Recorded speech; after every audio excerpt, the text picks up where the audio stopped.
Hi, it's Mark from Top Local Lead Generation. We're here with Mr. Bernie Pawlik, Pawlik Automotive in Vancouver, an award-winning auto repair shop, 15-time winners of Best Auto Repair in Vancouver as voted by their customers. How you doing today, Bernie? Awesome. So we're going to talk about out-of-province vehicle inspections. So which vehicles need a BC provincial inspection? Well, there's a few different criteria for vehicle inspections. First off, if it's a commercial vehicle over 8,200 kilograms or it's a passenger carrying vehicle like a taxi, inspections are required every 6 months to a year, depending on the type of vehicle. But for light cars and trucks, you don't require an inspection in BC unless you're bringing the vehicle in from out of province, or you are or you've been pulled over by perhaps a cop, or you've gone through a roadblock, they've noticed something wrong with your car and they order you to have an inspection. Those are really the two criteria. So what do you look at during a provincial inspection? Well, a provincial inspection is basically a safety inspection, and it's also a compliance inspection to make sure the vehicle complies with British Columbia and Canadian vehicle standards. As I say, it's not a maintenance inspection, so to speak. It's entirely a safety inspection. It's kind of a snapshot of where the vehicle's at. And interestingly enough, certain things that we might on a maintenance inspection recommend repairs are not really recommended for a safety inspection. An example would be brake pads. There's generally a criteria that brake pads, any less than 2 millimeters or 2 millimeters or less are worn out. But if you brought a vehicle in for safety inspection, had 3 millimeters in the brake pads, which is for all intents and purposes worn out, that would still technically pass the safety inspection, though we would recommend doing it. But certainly, if you don't want to do it, it'll still pass the inspection. So, sorry, Mark. Go ahead. I was going to say, there's one area in the inspection that features very large in the inspection. We have a big fat inspection manual, and there's one enormous chapter, and it features vehicle lighting. And the reason for this is that there's a lot of vehicles that are brought in from out of province, from Japan, the right-hand drive vehicles, or some European vehicles, and they don't meet the specifications for Canadian vehicle lighting. A right-hand drive vehicle actually points the headlights in a slightly different direction that can blind drivers in North America. So there's strict criteria on lighting. There's different light placements and things like that. But any vehicle that you're bringing from another Canadian province should meet lighting specs, no problem. And any American vehicle should do the same, other than most American vehicles do not have daytime running lights, and that's a required item in Canada. So that's usually something that needs to be retrofitted into an American vehicle brought into BC. So I was going to ask about road salt, because that is something that I have experience with. I bought a vehicle back when I was really young and unexperienced, and it was incredibly rusty underneath. And it was from back east. So I'm not sure whether they still do a lot of road salt back east, but it can create a great amount of damage. So what about that? What happens with that when you're finding that kind of issue? Yeah, well, it's an awesome question. And road salt is definitely something that happens in a lot of areas outside of BC. Well, even there's some areas in BC that have a fair bit of road salt, but back east, Alberta and back east, it's enormous.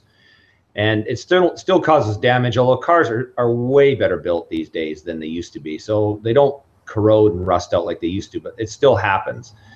For a lot of vehicles brought in from out of province, especially from Ontario or Alberta, and they're older, doing this provincial inspection can really be a life-altering moment for the vehicle in terms of that, it might be time to actually take the vehicle off the road if there's enough severe damage, rusted brake lines, and any actually frame or structural rust. So in some way, the inspection could be a blessing in disguise to make the roads safer and not waste people's money. Unfortunately, if you have a nice vintage car that's of some value and it's rusted out, well, that might be a sad parting. So what happens if I fail the inspection? Okay, so if you fail the inspection, you have to have the vehicle fixed. No, we can fix it. It can be fixed at any repair shop that you choose. You can even fix it yourself. After the inspection, of course, we issue a list of what needs to be fixed. Depending on who fixes it and where, there may or may not be a reinspection fee, depending on whether things have to be disassembled to verify that it's all good. sorry. Go on. There's lots of inspection facilities around that meet the government criteria, I guess. So they should all, do they all do the same thing? What's different about what you guys do? Well, I think well, first of all, yes, every inspection facility has to meet certain criteria. We all work from the same manual. I think really it just boils down to who's running the business and who's doing the inspection. There've been in the past media stings where they set up a vehicle with some severe safety issues, go around to some variety of shops that easily hand out inspections. There's some that just seem to hand the inspection out without really even looking at the vehicle. So there's some like that. On the other side, there's some that are probably a little overzealous with their recommendations. So you've got two ends of the scale. I mean, it's really about dealing with somebody you trust, like in any area of auto repair or life in general.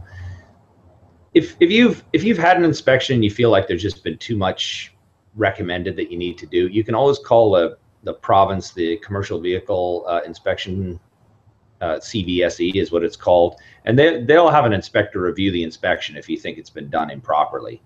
So you always have a backup, and that's something you can do.